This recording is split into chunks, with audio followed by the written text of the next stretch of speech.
Oh, hello. My name is Mara, and welcome to Books Like Whoa.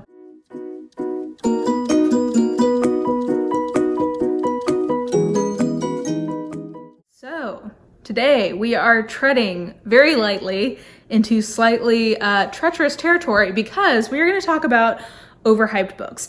And what I personally mean when I say that a book is overhyped, I am talking about, first of all, for me, because I think that there are definitely some books that I consider to be overhyped that for other people, they feel like it was totally worth the amount of excitement around a given title. So like, caveat here is that this is definitely a subjective opinion.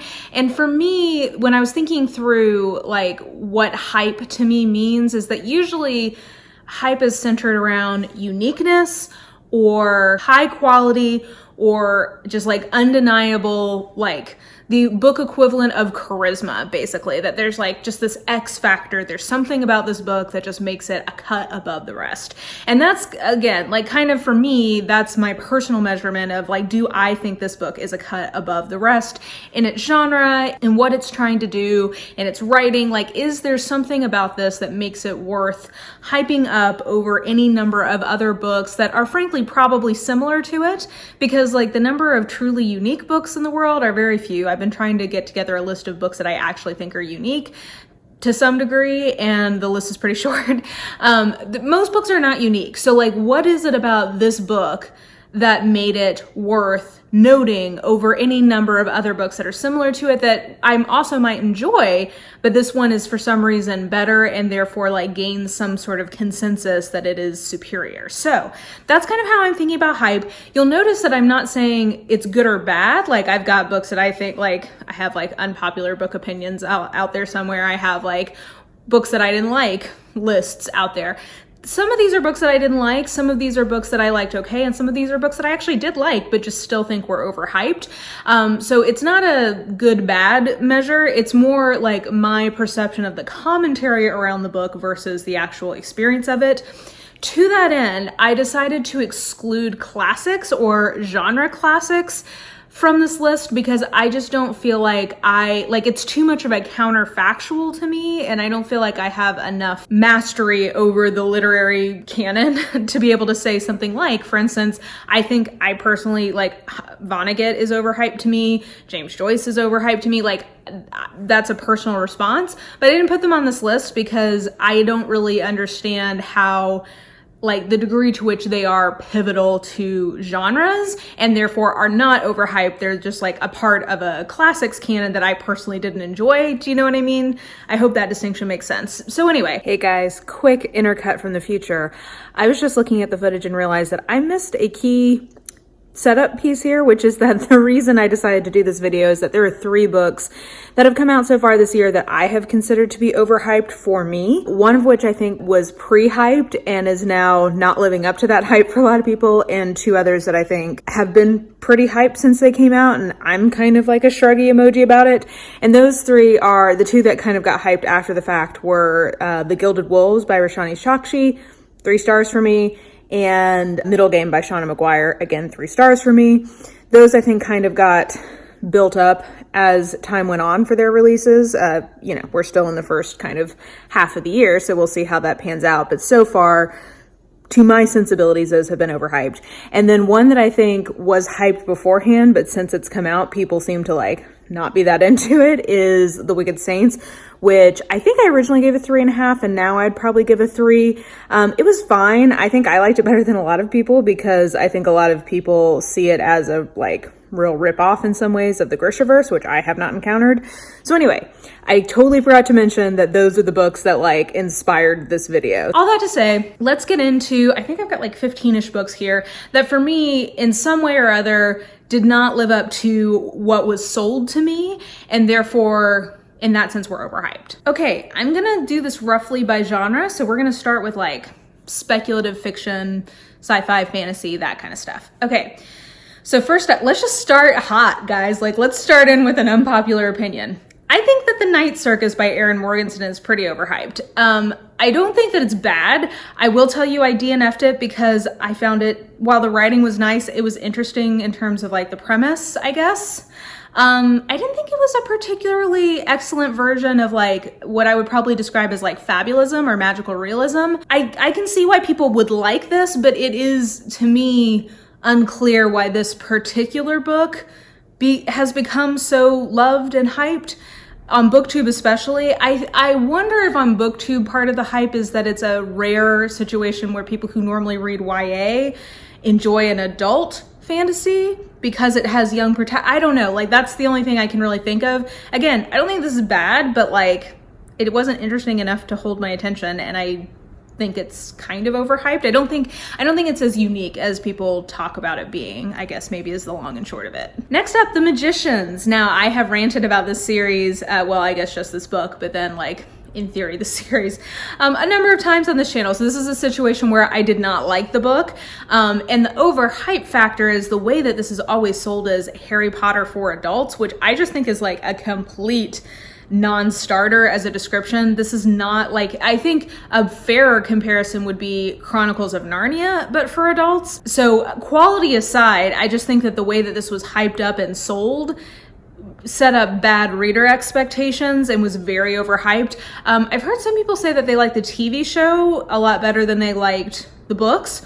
So I don't know, maybe the TV show would be a better way to consume this idea. But in terms of like uniqueness or excellence in writing or innovation in the genre, like I don't see any of that, because I think in terms of like critiquing the philosophical underpinnings of Chronicles of Narnia, Philip Pullman did a much better job of that. And then I don't think the writing is fine, like it's good, it's fine, it's not excellent, I don't think. And then like it really is just like a ripoff of Narnia in many, many ways in terms of like what it's doing. So I don't know. The only, I guess, unique factor of it is it's Narnia with a boarding school but like a college, like a university. So I don't know. Anyway, I just think this is very overhyped. Okay, another controversial one possibly, because this, and I should say, this is a book I did like. I probably will continue in the series, but it's not like a high priority for me, is Children of Blood and Bone. And at the time, I think I got very swept up in the hype because I think I was just so, and I think maybe what is unique or like unusual about this is the premise and the kind of allegories it's making. So maybe if that is the only thing that was hyped, I wouldn't consider this to be overhyped, because I do like that it's like very, like it's an Afrocentric magic system. And I think the like the kind of allegories or metaphors in this for young adults about racial oppression or just like generally oppression of people is great. But I don't know that those themes are wholly unique. If we're talking about a book that, granted, isn't Afrocentric, but does center like the African-American experience and metaphors around that, in the same year, I think Dread Nation was much better by Justina Ireland. It had a lot of similar thematic content, and I think it was better. It wasn't just, though, the world and the premise that was hyped up. I think people talked about this overall as like, this is like the next Harry Potter, which is just, you'll hear this several times on this list, and it's just used too much. Almost nothing is the next Harry Potter. Virtually nothing is the next Harry Potter, so it's a bad expectation for people to set. But people are talking about it like, oh my gosh, like this is the next great YA fantasy, like epic. And while I think it certainly made an impact, I don't think that the actual plot, characters, and pacing of this novel merit that kind of hype, because I honestly think amid what is an admittedly unusual fantasy setting, it's not a very unique story.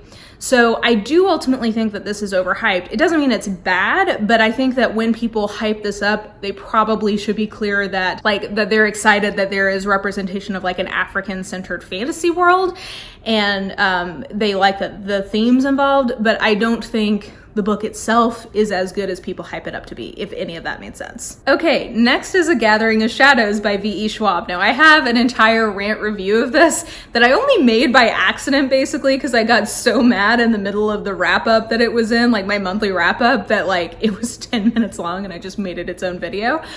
So I'm not gonna, so here's why this is overhyped to me. That particular fantasy series, the Shades of London series, is so overhyped on BookTube. It's always talked about as being like unique and like super well written. Like It is fine. Like, it's fine, that series. It's not, I don't think, especially unique. The only thing I can think of is that maybe the writing is slightly better than your average fan, but I think increasingly there's pretty well-written fantasy out there. So, like, I don't think that that's that unique. I guess the premise is not your everyday kind of premise. So, like, maybe I'll give it that maybe that's what excites people. But in particular, that second book, man, it is just a real bad book. And I think the reason I wanted to call it out as overhyped is that I was told by a number of different people that that is a series that gets better with every book. So my expectation was, hey, I liked A Darker Shade of Magic. Like, I thought it was like a 3.5 star kind of book.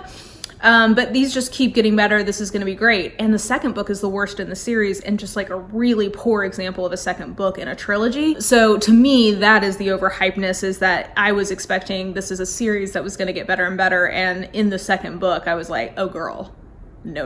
And then we have A Discovery of Witches. And this is an example of one where I think that the reason this is hyped is because this is a bridging book. I think for a lot of people who do not typically read paranormal type romance books.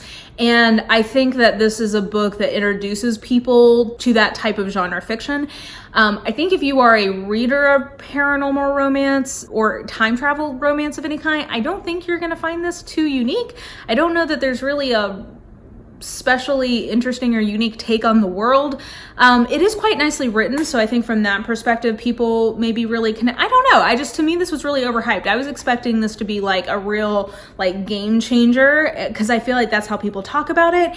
And I wonder if really all that they're trying to get at is like, hey, I'm not a paranormal romance reader, and this is a paranormal romance I liked. That's kind of where I think most of the hype on this comes from. But that being said, I know that there's other people who are fellow paranormal romance readers who also really like this. So like, I'm not saying that's true for everyone. I think for me, that is the only kind of explanation I can have as to why this is singled out as being so good.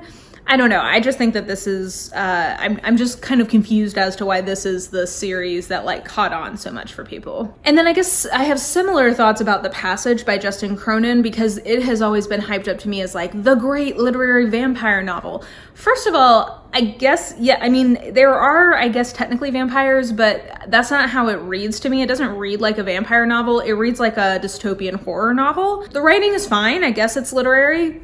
Sure, but I don't know that it does anything unique with the tropes. I don't think that the writing is good enough to merit it being, a standout. I don't know. This is another one where I'm just genuinely like, is this maybe just a version of genre literature that non-genre readers enjoy, and that's why it's hyped?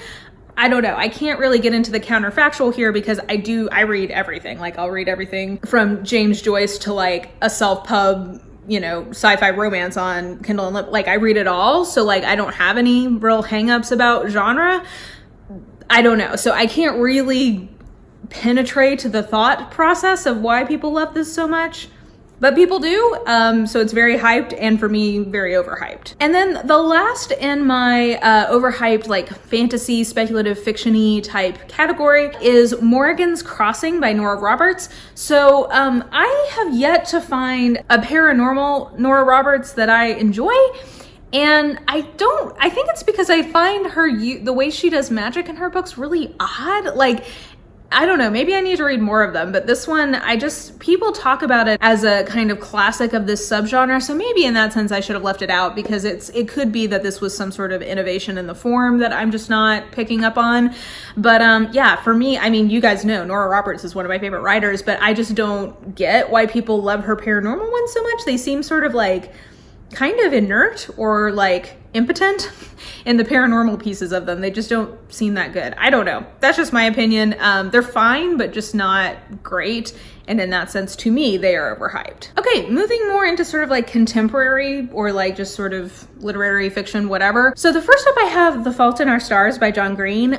This is another one that I DNF'd, and I DNF'd it because it just reminded me so much of Laura Lee McDaniel and what I don't like about that kind of sick lit genre. I find it really emotionally manipulative, and I guess to me, this seems very overhyped because I think that this ushered in kind of a new era of YA literature. And I can't really understand why this book did that. The only kind of explanation I have is that John Green is such a compelling social media figure, and like, you know, props to him for everything that he's done and getting kids excited about reading. Like, no shade to him, and I guess no shade to the book, though I can't lie to you that I find this type of book pretty repulsive in terms of how it like is, I feel very emotionally manipulative, and I just don't like that in art. It's the same reason why I don't like a lot of melodramas. I don't find it to be an authentic experience between the author and the reader. That said, clearly lots of people disagree with me on this one and think that it was like some sort of innovation. I guess to me, the other piece of this, honestly, is that I think a lot of the people who have written these types of books in the past have tended to be women, and it bothers me a little bit that the breakout title in this subcategory is a man, and it's the same reason why like Nicholas Sparks bothers me somewhat, because there's plenty of women who have always been writing those types of books, but like when it's a dude, it's taken more seriously. That may just be me totally projecting. I have no idea. That's just my kind of instinctual response to it. So anyway, I find The Fault in Our Stars to be incredibly overhyped, though I will say my mother and aunt, like my entire family read this and loved it, and I was just like, I don't get it. Okay, next is The Book Thief by, I think, Marcus Zusak. Is that the author? Yeah, again, this is one that I'm just sort of like, it was well written, sure, like, it was good. I just think, yeah, I don't really understand why this particular piece of Holocaust young adult literature took off so much. There's so much young adult literature that deals with the Holocaust, and I don't know. I guess, honestly, for me, I don't understand why this was the breakout title from that type genre. I don't know. Maybe somebody can explain to me. No shade to it. It just sort of surprises me that this is the one that everyone is like, oh, it's amazing, and like, I love him. Like, I don't know. And then next I have Swimming Home by Deborah Levy. So this is a specific type of hype because this was I believe it was a Man Booker finalist the year it was published, if I'm remembering rightly. This was very acclaimed in certain literary circles, and when I read it as a part of my lowest rated books on my TBR challenge last year, it was just like such textbook literary fiction. Like it just felt like something that was designed to be dissected in an upper level graduate course in creative writing. Do you know what I mean? I guess I'm just surprised that it was nominated for such a big prize, and I guess in another way I'm not surprised because it just seems so sort of like clickbaity, like the prize equivalent of clickbait. This is what this book was to me. I guess I just am sort of surprised that people clicked on it. Nothing worth awarding, I don't feel like. I don't know. Maybe other people just connected with it in a way that I didn't, but to me I was like, sure, this is good. Good job. I will barely remember this in a year, but good job. And then the last just sort of like general fiction-y type one I have is The Shadow of the Wind by Carlos Ruiz Zafon. I've talked about that this is a book I don't like before, so this is an example of one where I don't like it because I just felt like it was pretty boring and didn't deliver on any of the elements that I thought I was gonna get. Like I thought I was gonna get a mystery, not really. The writing is very nice on a sentence-to-sentence level, but I don't think it comes together very well. Yeah, people love this and hype it up all the time. And you know what it is? I think the reason I wanted to put it on this list in particular was that I feel like this gets hyped up as like, if you love books, you will love this. Like this is a book about books. And I guess ostensibly it is, but I didn't especially get like a book nerdy, book lovers thrill from this. So in that particular respect, for me, it was overhyped because I was expecting it to sort of be like a love letter to the written tome. Like, not for me, and clearly it is for some people, but I just didn't personally get those vibes from it. Moving into the mystery section of this, first I have you know what, actually, let me put these first two together because I have the exact same response. We Were Liars and One of Us is Lying. These are two YA mysteries that often gets pointed to as like, oh, these are really good YA mysteries. For me, both of them are just like very on the nose, very predictable. And this is where I hesitated putting these on the list just because like, if you are new to the mystery genre, maybe these would be more surprising. Like, so in the sense of like, are these potentially good introductions to the mystery genre for young readers? Possibly. But I see adults hyping this up just as much as young readers. So in that respect, I'm just like, for me, in terms of like an excellent example of mystery, not really. I guess I just don't really see what makes these special. They seem pretty standard for the types of books that they are. And in both cases, I knew who, like, And one of us is lying. As soon as the person who did it was introduced, I knew that they did it. Like literally in the sentence they were introduced, I was like, oh, I bet that's the killer. And then in We Were Liars, there's a certain like trick that's very famous in it, and as soon as you had even a glimmer, like a hinting at what that might be, I immediately knew what it was. So for both of them, I'm just like, I guess they're overhyped for people who've never encountered that twist before, or who have never, or who like just don't know how to spot whodunit as well, because like they maybe aren't as familiar with mystery genre. But for me, both of these are overhyped because I don't think they're great examples of what they're doing. They're both fine. I think I gave both of these 3 stars. Like they're fine, they're good, just not worth the hype, I don't think. And then next, we have one that I actually put on my favorite mysteries of last year list. Like, I like this book. I do think, though, it was very overhyped. I gave this 4 stars. I think it's good. And I do think it's unusual. That's the thing, is that I wouldn't disagree that this is not the kind of thing you get to read every day.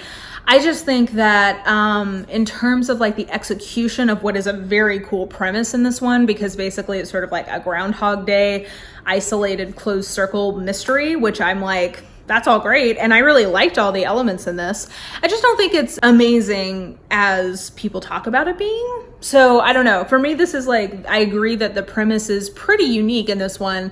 But I think because this is a first book, it's not as strong as people talk about it being. And it was very, very hyped up, at least in the online bookish circles I run in. So I was somewhat disappointed by it in terms of, I was expecting this to be like an all-time fave. And it's one that I certainly did enjoy. Again, I put it on my best of last year list, like 4 stars. Don't think that it's like bad. I just think that the way it's talked about is a little misleading. I don't know. That again, based on my own reading history and preferences. And then the last one in my, oh, this is gonna be good. Last one in my mystery section is The Cuckoo's Calling by Robert Galbraith. Guys, I mean, I love, don't get me wrong. Harry Potter's come up multiple times in this video already. I absolutely adore Harry Potter. J.K. Rowling is dissipating my goodwill towards her, but she will always have a special place in my heart because of Harry Potter. So like, not trying to take anything away from her. The way that The Cuckoo's Calling was pitched to me was, wow, you read this amazing mystery and then you find out that it was by J.K. Rowling. Mind blown. Like, essentially, it was kind of sold to me as like, this is proof that even if her name isn't on it, the books stand on their own. And I would come back and say, I disagree. Like, I think it was a perfectly fine noir PI type detective novel. Now, to be fair, that is not my personal favorite subgenre, but it still has the classic J.K. Rowling problem that has happened since mid-Harry Potter, which is nobody will edit her. So maybe there is an excellent PI noir detective type novel in here, but it's been so poorly edited that it's impossible to tell. So I think I gave it 3 stars. Like, it's fine, but I would never continue in the series. Like, I just don't think that there's anything remarkable about it. Maybe the writing is a cut above some writing in that genre, so like, I'll give it that. But no, girl, like, I don't think that this is that great.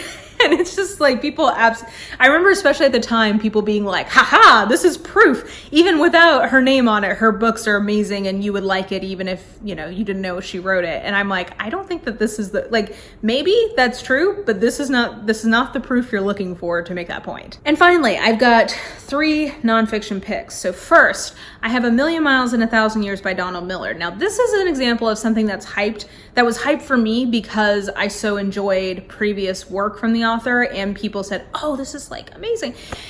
This is a memoir. So his first memoir, Blue Like Jazz, was genuinely transformative in a lot of evangelical circles. Like, that was a really important memoir when I was coming of age. I think that it opened up a lot of doors for people. I am not taking away from what that particular book did for a lot of people, myself included. However, A Million Miles in 1,000 Years is basically self-parodic of the style that he like really perfected in Blue Like Jazz, and it is so navel-gazy, so entitled, so privileged, and I think because people love Blue Like Jazz so much, there's just no awareness of that. And I'm like, when I read it, I was ready to love it, and I was like, oh my gosh, this is so bad. This is really bad. And I think originally I gave it like a 3 or 4 star because I was basically like afraid to say that I didn't like it.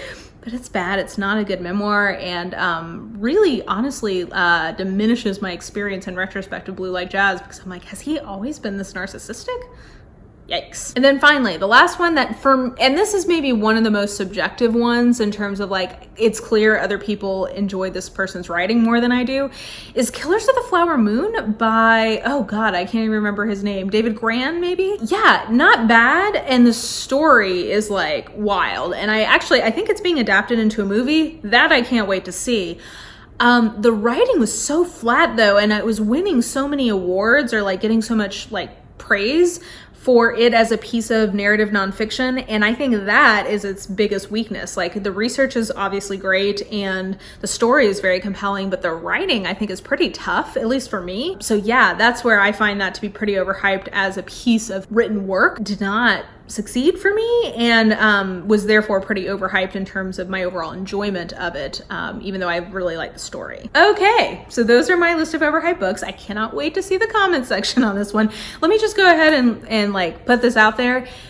If any of these, like, I think I tried to make it clear that there's very few of these that I actually really didn't like strongly disliked. A lot of these I thought were fine to good, or even in a couple of cases, great. What I'm primarily commenting on in this video is the narrative around the book. So sometimes that involves a critique of the book itself, obviously, but I'm more focused on the discourse around it, not the book or the author necessarily. So if you're gonna try to convince me that I'm like wrong about the book, in terms of if I liked it or not, that's not going to work. You can't argue somebody into liking something. If you want to give a counter defense of why you think the book deserved the hype it has, I welcome that. And I also welcome any alternative explanations to why a book is hyped. So definitely welcome that in the comments, but please don't try to convince me to like something I just didn't like, or to like something better that I only liked okay. Like, that's a waste of your time and mine.